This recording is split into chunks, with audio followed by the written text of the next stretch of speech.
được sẽ ăn có sao ăn có ăn bò hay là cái vụ đi Khi đâm nó cái chú đầm độ ngắn mong mong sao sáng sớm nó khởi nó nó bỏ lên cái chỉ là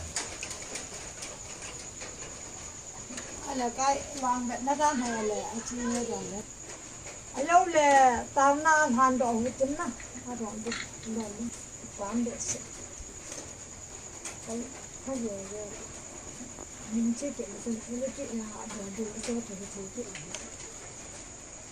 thì anh chỉ ra là hình có lấy tao cái phần hình lệ cái thứ nó phần này sụp đổ đấy chăm mất hết rồi phục hết phục xin đinh à con hàng cái sim cancel lâu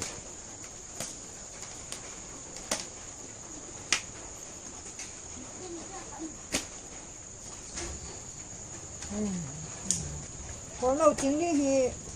không có lần này cả chứ mai em về tao trứng nữa hả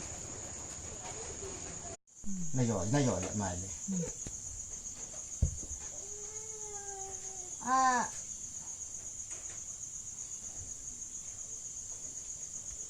chứ lâu ba khắp ba giờ là những cái là năng mà hay là đoàn sạp được rồi các cái mà được